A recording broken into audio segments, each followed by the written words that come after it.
This is R.J. Rushdoony with Easy Chair Talk, number 6, November 25, 1981. A cold, sunny, frosty day.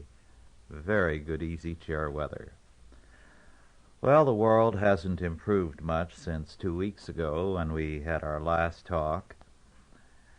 I read recently of one major hotel chain that a few years ago began screwing the pictures in their rooms to the wall because so many of them were being stolen. Now they're finding that the guests are unscrewing them and carting them off, and in the process ripping the wallpaper.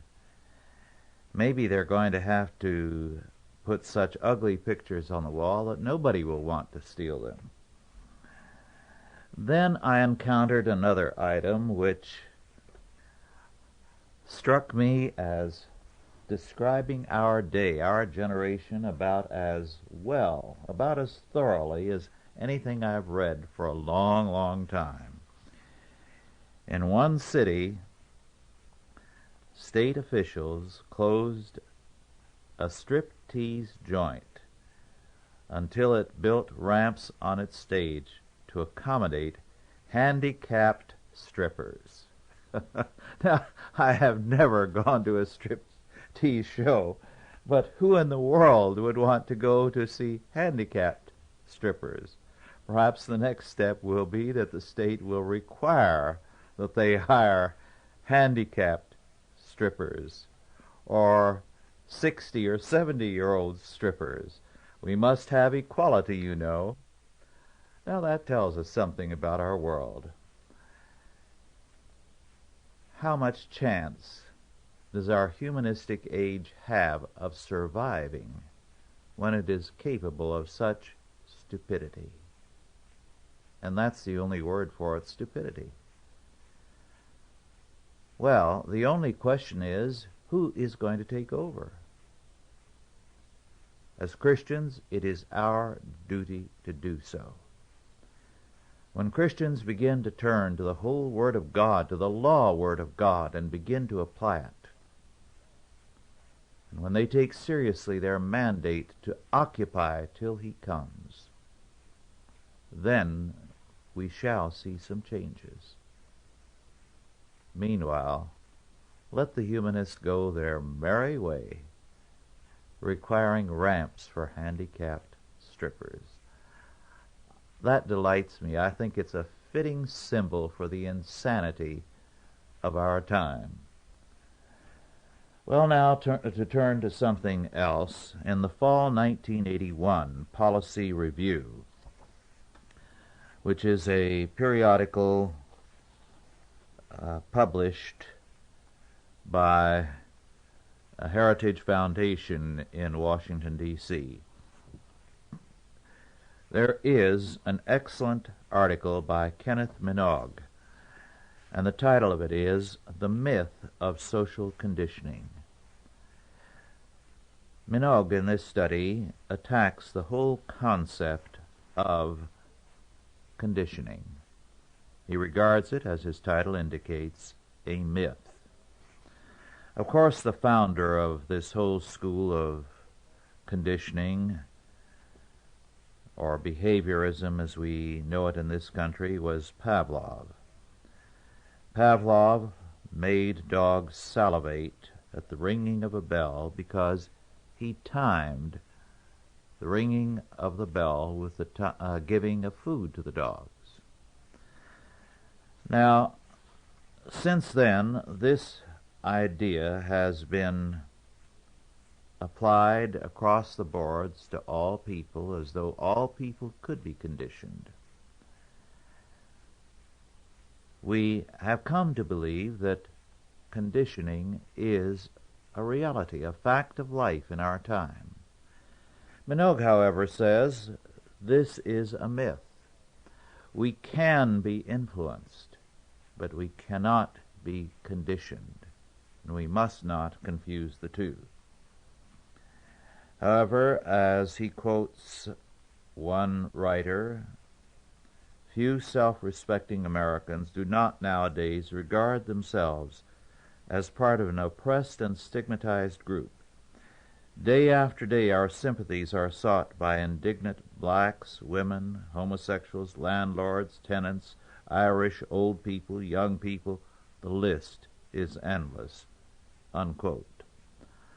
All of these believe that they are oppressed and that people are conditioned to certain attitudes which make them targets of oppression. Now, in particular, one such group is your women's liberation people. They deny that there are any sexual differences of any consequence, and that the male-female psychologies are a product of conditioning. They believe that by passing legislation and working towards certain educational goals, we will eliminate all those differences by reconditioning people to see no differences between male and female. Now, Minogue begins by calling attention to the fact that conditioning and Christianity are incompatible. We have to recognize that conditioning is a faith and a philosophy which has behind it a belief that man can transform, change the human race. It has as its basic hypothesis that man is not free and that man can be trained to, like Pavlov's dog, salivate at the sight of food, respond to certain things, and become the puppet of the planners. Well, of course, the implications of this are very deadly. If it is true that man can be conditioned, then the human race has not much of a future. Conditioning means, Minogue says, an alien element is introduced into the self, for whose effects the self is not responsible. In conditioning, we are conditioned in spite of ourselves to respond in ways that we would not normally respond. He says, and I quote, "To take the most obvious kind of example, we excuse some youth from the slums for some violent or criminal act on the ground that he has been conditioned all his life to respond to his circumstances in that way. We make a plausible enough judgment. But in doing so, we threaten to leave no room at all for the idea of moral responsibility. And if we press this model of explanation further, we run the danger of making a responsible act altogether impossible. For any actual human being acts at a particular moment when some limited element of his personality are uppermost, and it is always arguable that his action is the outcome of something other than his true self." Unquote. But, Minogue goes on to say, social conditioning has become one of the master ideas of the 20th century. He traces this concept back to the Enlightenment, and the Enlightenment hoped that the control of human beings could become a scientific fact. We have, as a result, in the work of Pavlov in Russia and Watson and Skinner in this country, a deliberate attempt to gain this kind of power over men. We are told that this kind of power was exercised by Hitler, and Minogue quotes the statement, through technical devices like the radio and loudspeaker, 80 million people were deprived of independent thought, unquote. We are told that the same thing is being done to us by the communications media. We have had popular and scholarly men and thinkers propagate the idea, men like Vance Packard and Herbert Marcuse. But, says Minogue, social conditioning is impossible. And I quote, "Any kind of conditioning is something that cannot be done to a human being at all. To condition a human being would have to mean that some conditioner, that is, one or more people, had caused the object of the experiment to behave in an entirely predictable way on the application of a stimulus, for that is the kind of thing that Pavlov did with dogs. And to see why it is impossible, one need merely note several features of the Pavlovian experiment. First, in order to get the response he wanted, Pavlov had to tie the dogs up and blinker them so as to isolate the stimuli they were receiving. Such complete control cannot usually be achieved in dealing with human beings, and even if it could, it would generally fail to deal with a flood of internal stimuli in the form of thoughts and sensations, memories and reflections, which constitute the inner life of a person." Unquote. Well, I think the statement there is an excellent one. Unless you're going to make every person a prisoner, controlled like Pavlov controlled the dogs, you will not produce any results. And even then, it is unlikely that it will work. In the Korean War, we had brainwashing. But if those people who are brainwashed, and they were by and large people without any faith or principles, if those people who are brainwashed were released, there's no question that immediately the brainwashing, if it existed, was gone.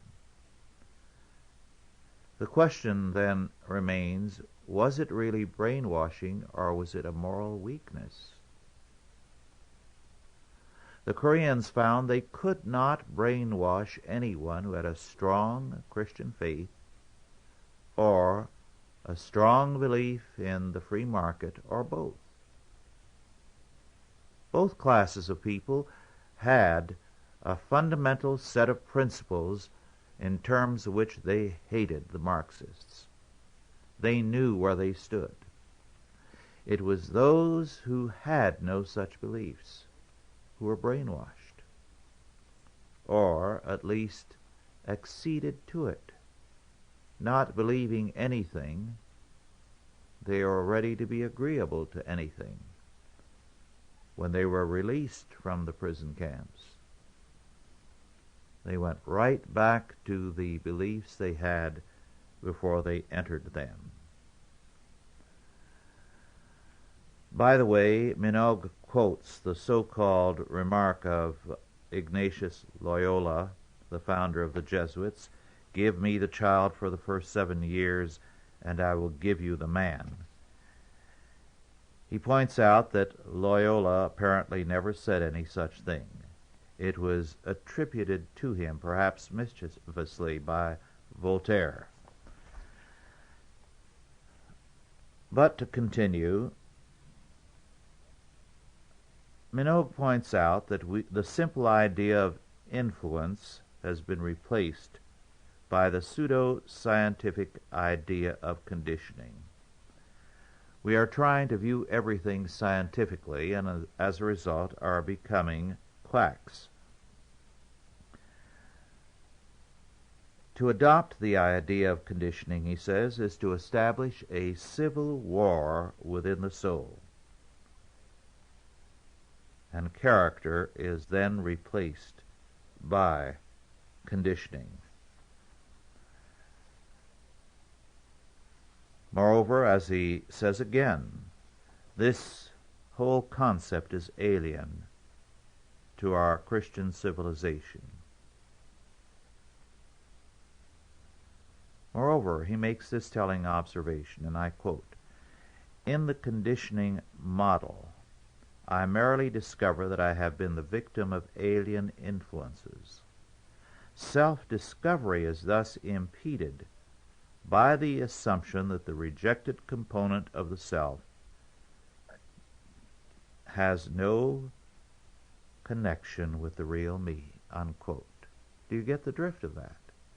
If we believe in conditioning, we can avoid moral responsibility. We can say, I was conditioned to this by my environment or by the communications media, and therefore it was not I that sinned,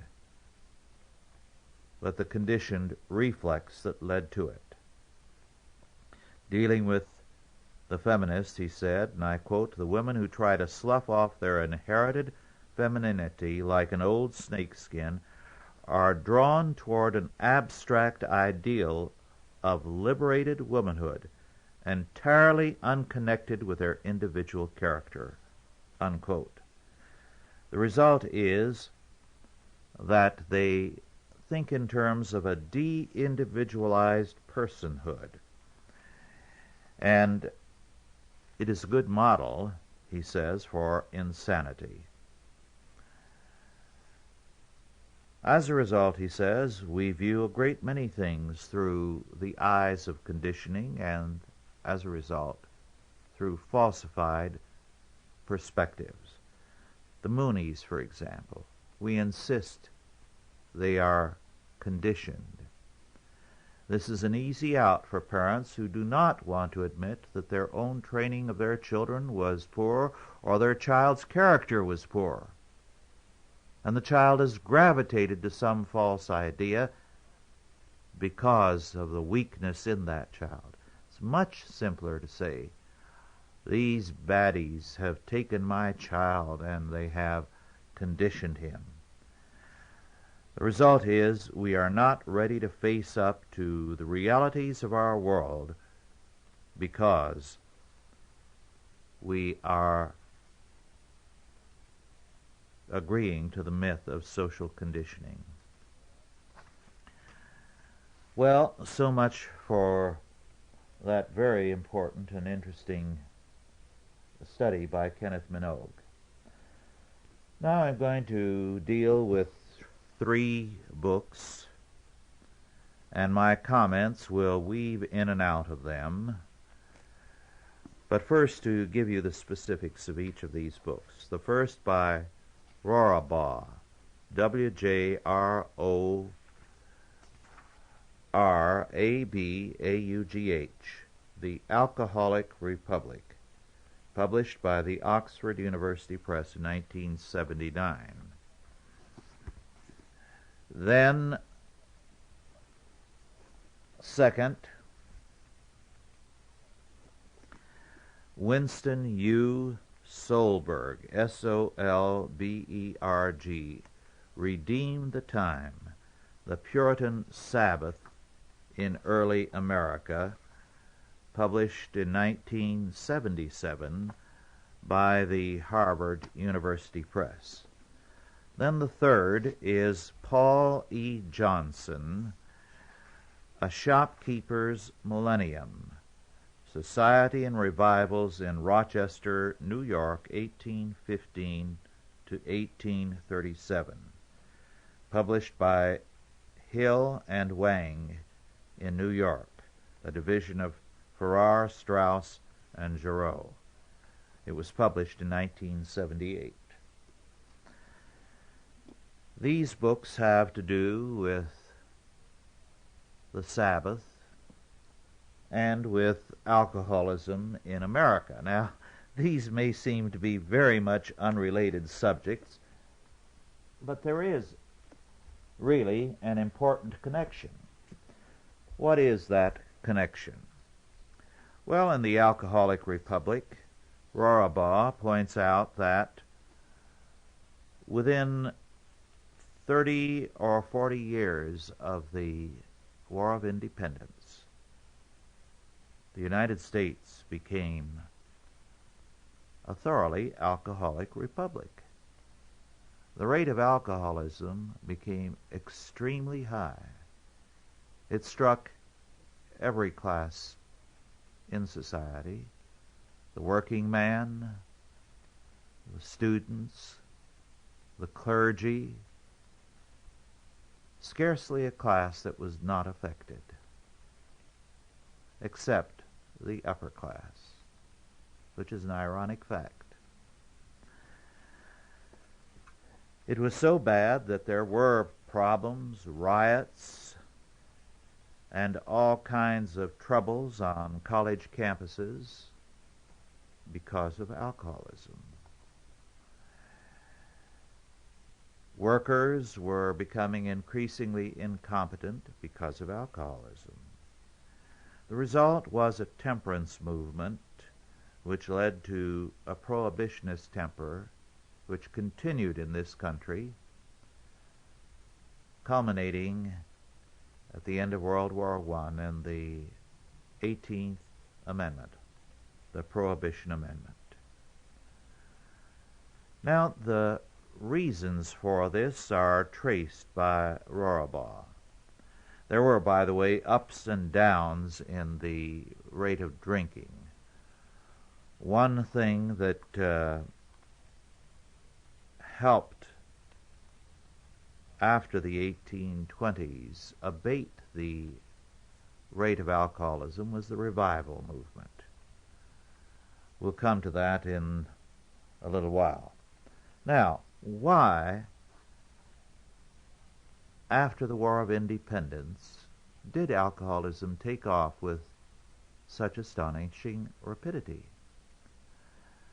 One of the things that happened was that drinking began to proliferate so that politicians actually believed that the national debt could be paid off by a tax on liquor, on whiskey. One of the results of that tax was the Whiskey Rebellion. And not too long after that, the tax was repealed. Remember the old expression, and this will tell you the reason for the rapid growth of alcoholism. The old expression, drunk as a lord.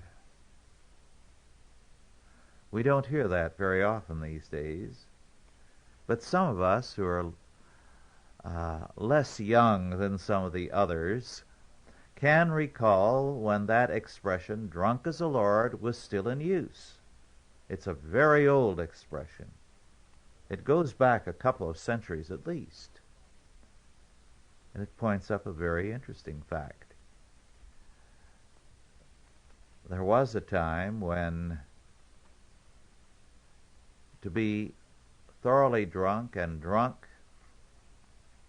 day in and day out, you had to be a lord. You could not afford it otherwise. True, in Hogarth's London, you do find that for a time, with distilled liquors first coming into production, drunkenness proliferated. But by and large, the cost of getting drunk began to increase, so that for most of history, up until the last century, it was expensive to get drunk. So the expression, drunk as a lord, it meant that you had really spent money to get that drunk. Now, very quickly, with the freedom of the United States, a strong democratic temperament began to proliferate. People began to feel that they were the lords of creation, that anything a lord could do, they could do. And so you had the rapid growth of heavy drinking among all classes, especially the lower classes. As a result, alcoholism began to proliferate at an astonishing rate. You had the situation where even occasionally the clergy were too drunk to be able to continue in a service. It is ironic that among the first temperance people were the Unitarians. The Unitarians emphasized reason. They were rationalists. And hence they disliked liquor, because liquor interfered with the function of reason, good thinking.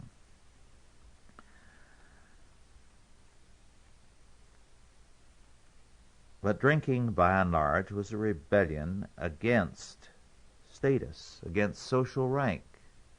It was an attempt to say, I'm as good as the Lord. In the early days after the War of Independence, you still had elements of social rank to the point that, for example, at Harvard, students were listed not alphabetically, but by their social rank. So if you came from the most important family, you were listed first. And if you were at the bottom of the list, it meant that your family did not amount to much. Well, the consequence of all this was a devastating one for American society. The drinkers were emphasizing their sense of autonomy. As Rorabaugh says, and I quote, "Drinking became a symbol of egalitarianism. All men were equal before the bottle, and no man was allowed to refuse a drink. A guest at an evening party might be dragged to the sideboard and forced, against his protests, to down glass after glass. A refusal to drink under such circumstances was viewed as proof that the abstainer thought himself to be better than other people. He would not be invited to another party." Similarly, after one English-born schoolmaster offended Americans by declining to drink with them, they so ostracized him that when he took ill and died suddenly, it was several days before his absence from the scene was noticed and his death discovered. It was expected that a man attending a Southern barbecue would follow the barbecue law, which required that everyone drink to intoxication. The only excuse for refusing a round was passing out. In Mississippi, recalled Henry Foote, drinking to excess had become so fashionable that a man of strict sobriety was considered a cold-blooded and uncongenial wretch. To refuse to imbibe gave serious offense, suggesting a lack of respect and friendship. It was sometimes dangerous. A gang of lusty Kentuckians, angry with an abstinent comrade, is reputed to have roasted him to death.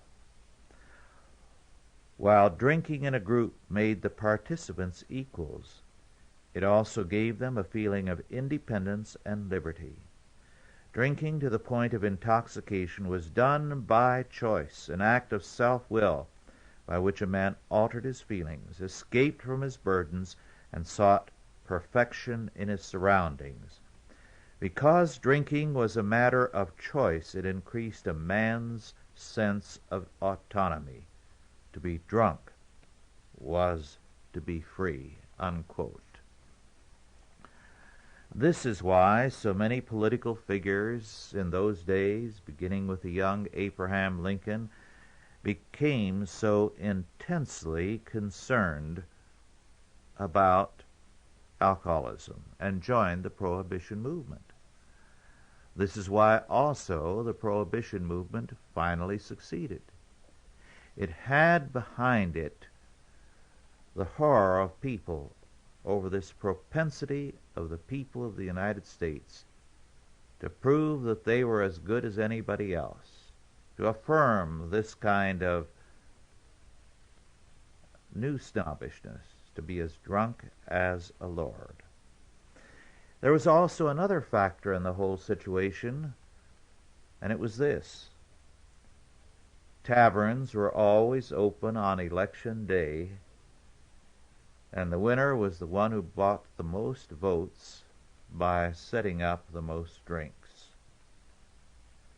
and somehow managing in between the drinks to get the people to go and vote for him before they passed out.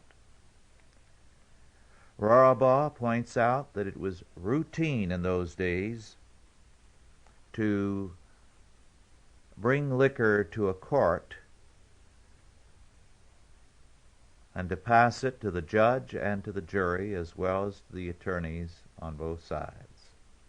And if you were a defendant, it was a good thing to do so, because there was a good chance if the judge and jury became mellow enough from the liquor you brought in, you might get acquitted. Now, I cite this because it's an important study in our history. Rorabaugh, by the way, is an assistant professor of history at the University of Washington in Seattle. It also is related to the other two books. I mentioned that the other two books have to do with the Sabbath. Now, somewhere in one of his books, Christopher Hill makes a very interesting point about the Puritans in 17th century England, and in Cromwell's day in particular. The Puritans became enormously popular, although they were a small minority of the population, and they were, for this among other reasons, able to command the people of England because they were strict Sabbatarians. However, their Sabbatarianism differed from that of the last century in this, in that the Puritan Sabbatarians saw what the Ten Commandments clearly teach, that we are to rest on the Sabbath day. Not only we, but our animals and our servants. Now, in 17th century England, there was no day of rest for the ordinary man. Old England is spoken of in myth as Merry England, but it was not a merry England for the common man. And here suddenly were these Puritans talking about a day of rest, a very important fact.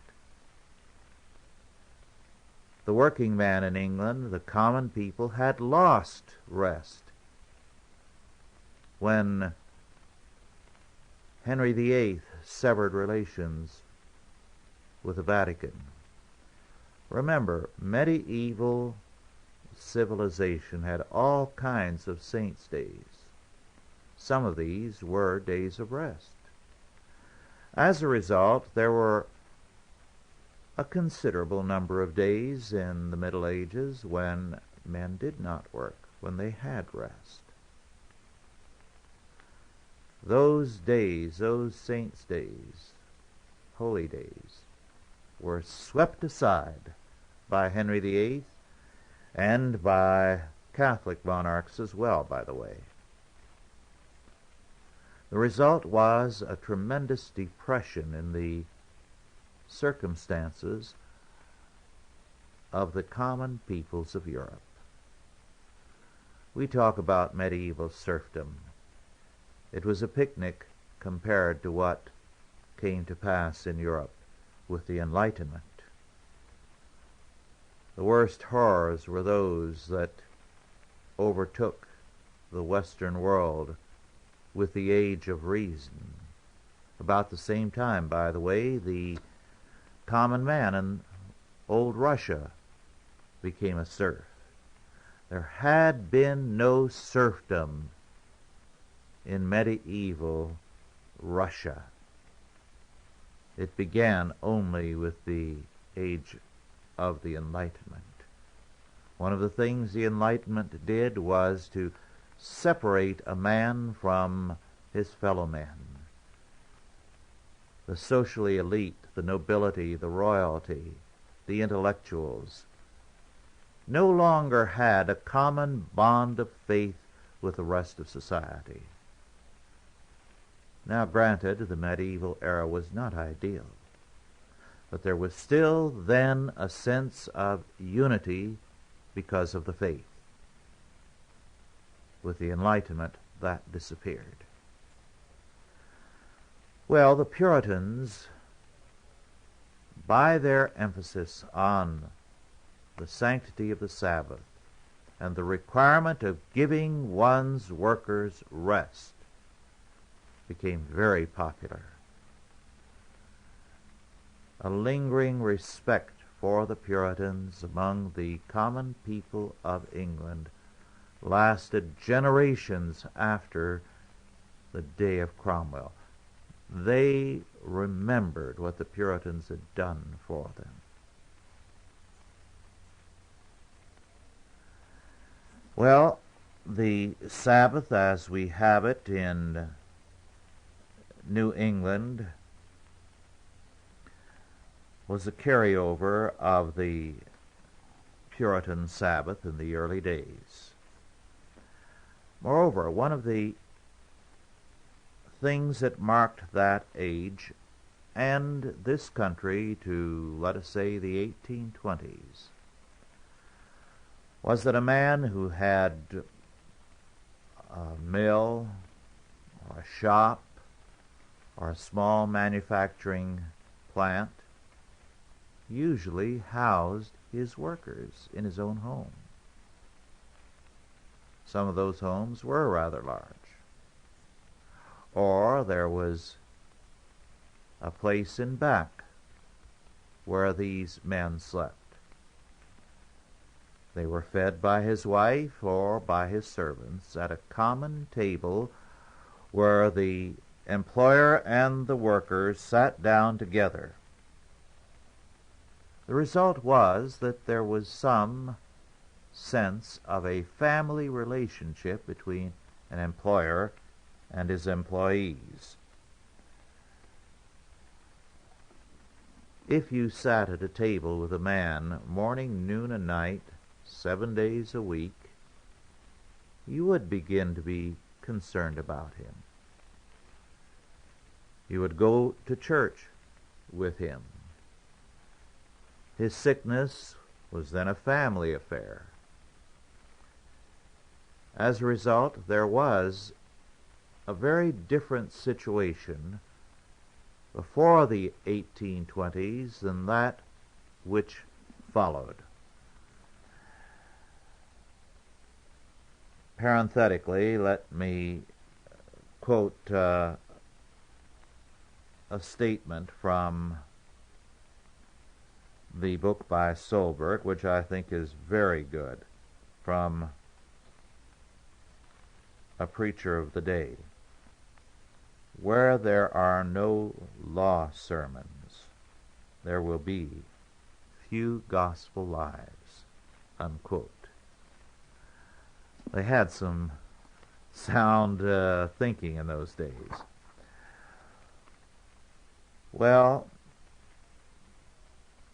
another little interesting fact, in Virginia in the 1600s, one of the laws required masters of families to bring a serviceable gun with them to church on Sundays, on penalty of up to 20 pounds of tobacco for masters and up to 20 lashes for servants.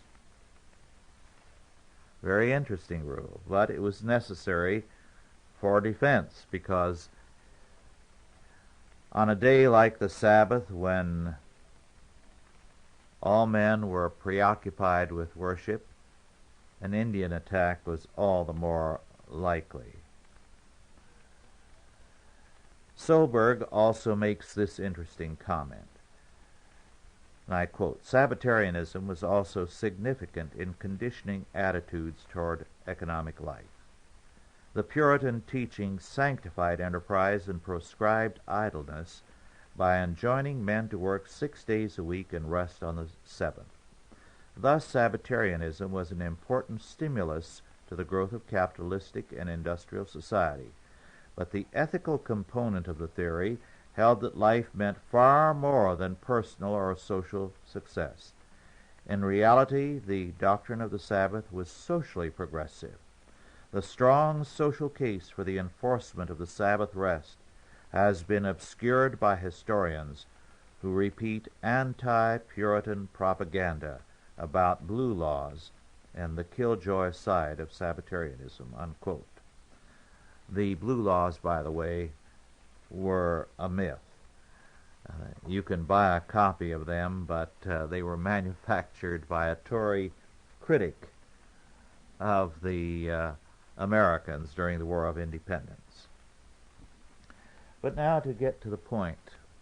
What happened at that dividing line? Well,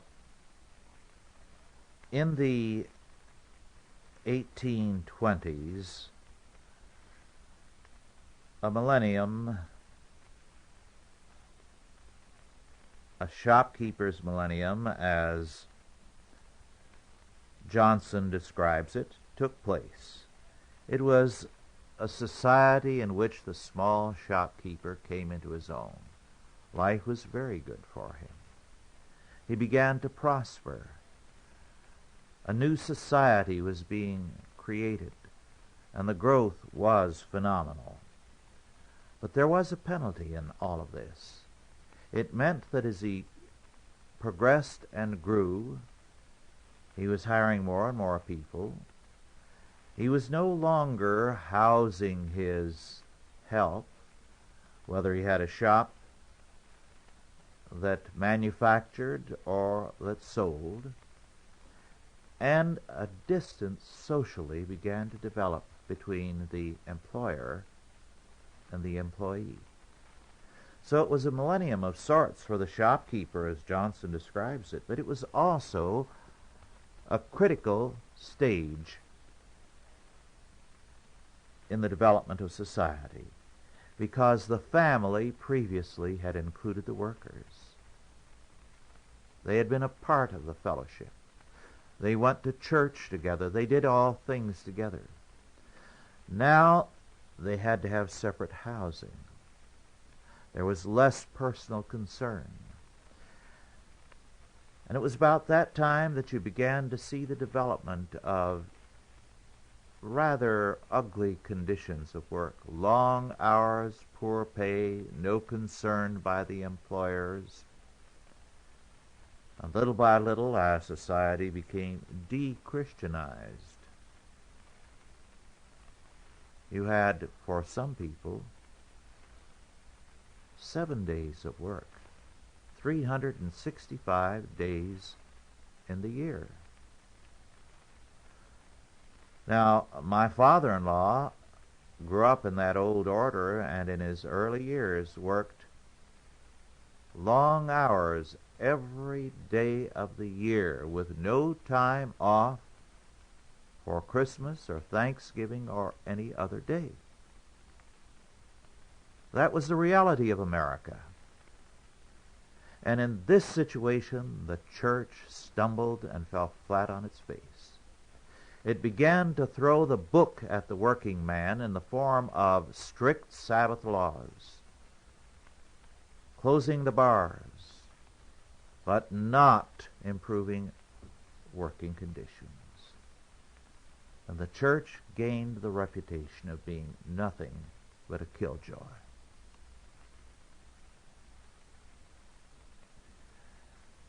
It was about the same time that Charles G. Finney began his revivals.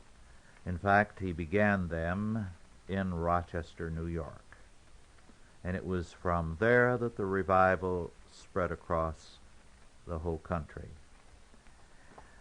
But it was precisely there, as Johnson points out, that these problems were present and were never addressed. Moreover, what you began to see develop was a working man's church and a rich man's church. In other words, the temperance movement, as a result of revivalism, did take hold with some of the working men. It had come down from the upper classes to the middle classes. The upper classes in the United States were the first who ceased to be drunk as the Lord. Then it was the middle classes, and then some of the lower classes who were converted by the revivals. But they no longer felt close to the boss. The boss had been their friend. He had been like a father. He was the one who sat at the head of the table and who was concerned about them. Now he no longer was. He gave them a check. He bawled them out at work. But he was no longer a personal Christian friend, a family member, as earlier. The result was that we had a social classification in the churches. Certain churches were the churches to belong to socially. Other churches were the working man's church. To this day, we have not overcome the effects of that. So, Sabbatarianism ceased to have the appeal for the working man that it once did. Since the Sabbatarians were not concerned with the working aspect of things, but unhappily in those years primarily concerned with the bars, the working man became suspicious of the Sabbatarians and of Christians generally.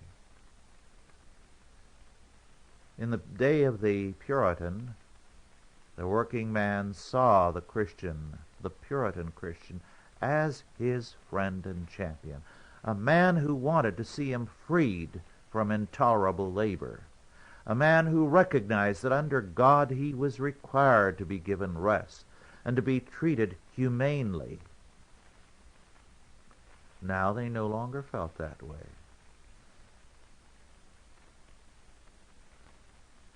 We still have not overcome the effect of that break that was created around 1820.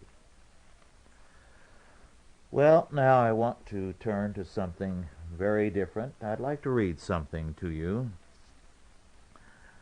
and I'll possibly go back to something else if time permits, but today it'll not be a poem, rather something from a book by Harold Lamb entitled Theodora and the Emperor. This is an old book which came out a good many years ago. It isn't the best work there is on Justinian and Theodora. In fact, there's scarcely a good book on the subject. This was published in 1952 and, of course, is out of print. It deals with an episode in the life of the empire when Theodora was dead. Justinian was an old man. At a critical point, the Huns began to march from the steppes towards Byzantium. A worse time for the Huns to arrive could not be imagined. There was no one to drive back the barbarians, no military garrisons, no engines of defense, no trained men. The fighting men were in Italy, in Africa, others in Spain, others in Colchis, others at Alexandria and along the Nile, and a few on the Persian frontier. But suddenly, the Huns appeared. The people in Byzantium, Constantinople, could see across the straits the fires of the burning villages as the Huns moved closer and closer, and no troops to defend them. Panic began to seize the people in the city. The wealth of Byzantium was tremendous. The loot available to these barbarians incalculable. But how was the city to be defended when there were no troops? At this point, Justinian sent for his old retired commander, Belisarius.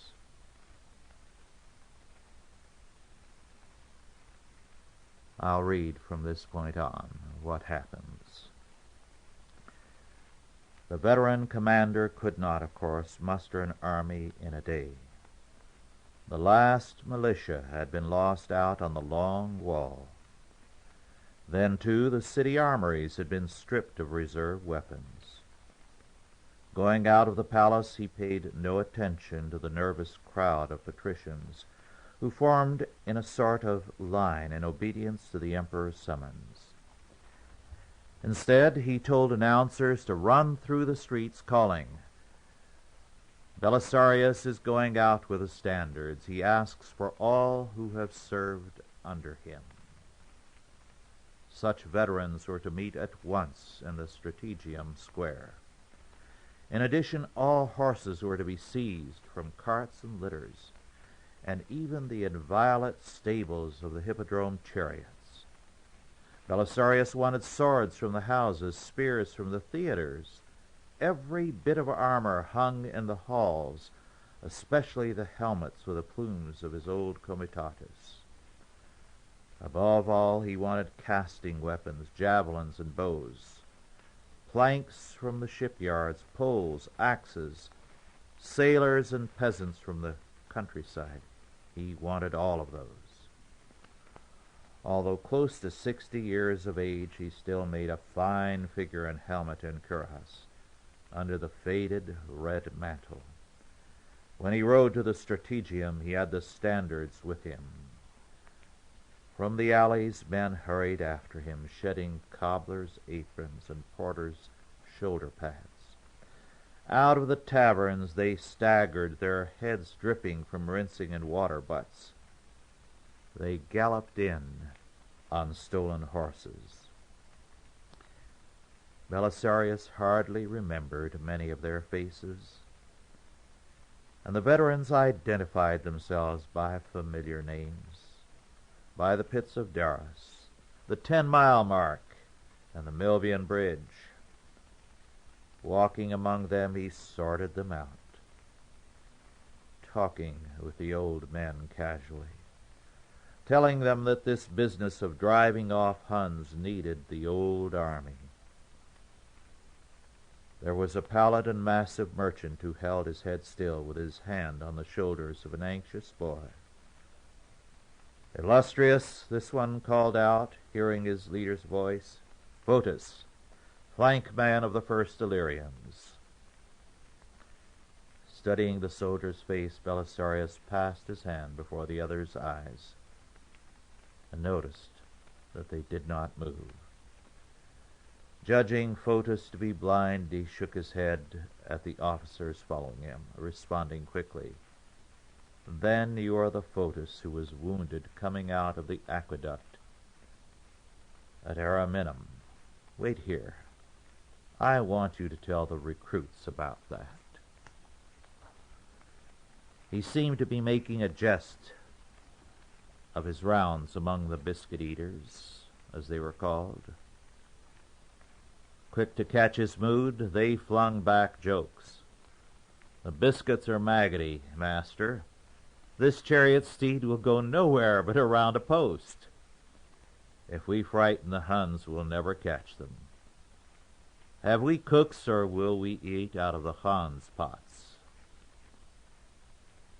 To his officers he explained that he desired implements to make both fire and noise. One of them, who still had his uniform intact, hazarded the guess that they would face odds of 5-1, as at Tricameron. "No," Belisarius said, "this will be like the Euphrates crossing, where we threw javelins and chased hares." At no time would he speak of tactics or plans. Apparently he was preparing for a new kind of game, with 7,000 Huns joining in the sport. In reality, he understood the hopelessness of mustering in a force to make any kind of stand against the Huns, and he encouraged his motley command to think it would be something novel and unexpected. So by costumes and jests he put together the semblance of an army. By the next day he had 300 of his veterans armed and mounted, well enough to resemble a regiment. 500 more had horses, spears, and swords, and were capable of riding after him. About as many more on foot could use javelins and bows, and might carry out orders. The sturdier peasants and seamen were given axes and clappers made out of boards, with anything left over. Although nothing but a mob, these last might be taken for soldiers at a distance. At the head of his new comitatus, the first citizen rode out the Golden Gate by the shore of Marmora. He did not waste thought on any attempt to hold the triple city wall with civilians. The land wall stretched all of 4.5 miles to the harbor. With flutes playing, he went out to meet the Huns in open country. Beyond the first milestones, he had his following make camp and barricade themselves in with branches and beams at the village of Chetas. Some clear fields extended around the village to wooded land through which the highway ran. At night he had a great number of fires lighted, and saw to it that his new cohorts kept moving around the fires as long as the light lasted. He did not post scouts outside the camp until the first daylight. Belisarius at Chetas had only one advantage. Knowing the Huns from long experience, he believed they might turn and race away if surprised. Their instinct drove them like animals at the scent of danger. Since his semblance of an army could not stand firm against either the arrows or the charge of the horsemen of the steppes, he intended to set a false trap for them. It would have to be a very makeshift trap. By then he was certain that scouts had arrived from the Huns to look over his exhibition camp. But he could not be certain what the sharp eyes of the nomads had noticed, or what conclusions they had reached. Actually, the scouts returned to Zabragan, Khan of the Kutragir Hun, with a report that a small and weak Roman army waited encamped on the high road. The Hun chieftain sent 1/3 of his column ahead to clear the road. After daybreak, Belisarius sent his missile throwers in 2 groups to either side the road within the woods. "Whatever you do after the first shafts are thrown," he warned the officers of the 2 detachments, "make a noise and keep moving." With his advance parties screened by the tree growth, Belisarius set his stage in front of the village, moving out his 300 biscuit-eaters leisurely, keeping the other riders behind them with the mob in the rear. Seen from the forest road, this array would resemble the first lines of a greater force. In any event, it would catch the eye of the foremost riders coming along the road. That happened as he had hoped. The advanced detachment of Huns in their dark leather and mail came out cautiously, waiting for the remainder of their column. The Roman cavalry at a halt offered no visible menace, and the whole scene appeared to puzzle rather than rouse the Huns, who had become contemptuous of Roman soldiery. Then the sudden discharge of javelins and arrows from the brush on either side drove the flank drivers down into the road. In some confusion the Huns took to their bows. Around them the woods rang with exultant shouting. Belisarius chose this minute to charge with his 300 dependables. Behind them other horsemen galloped, stirring up dust, while the rabble sounded its wooden clappers and trumpets. The hippodrome racing steeds, mad with its excitement, turned into the wood as if rounding the course. There was a moment when anything might have happened. The veterans, once in motion, drove in their charge, while the Huns, trying instinctively to circle out, were caught in the tree growth and scarred by the Roman javelins. The forest seemed to become a trap with the enemy triumphant. The Huns turned to race back along the road and lost heavily in doing so. The veterans pursued at the best of the speed of their carts and chariot horses. Belisarius' luck, they called it. The flight of his advance columns disturbed the Kutrigur Khan, who suspected a trap in the presence of a trained Roman army which he had no desire to meet. Hastily he evacuated his camp and retired with his horsemen to the north. Luck had played no part whatever in this. A battle is like an epidemic of fear. At some moment, somewhere, a few men who happen to be less afraid than the others facing them with weapons will push forward, and the others will turn to run to safety. 2 days before, 100,000 men in Constantinople had been so afraid that most of them were searching for boats to escape across the Bosphorus. Belisarius had mocked them and jested and hinted until the multitude had begun to think of other matters than running from the city. Then he had gambled on the courage of 300 over-aged soldiers in armor, pressed in a narrow way against 2,000 savage tribesmen. There had been no fake about that. The 300 had pushed ahead. The 2,000 had turned to seek safety. Once they started to retreat, the Huns kept on going.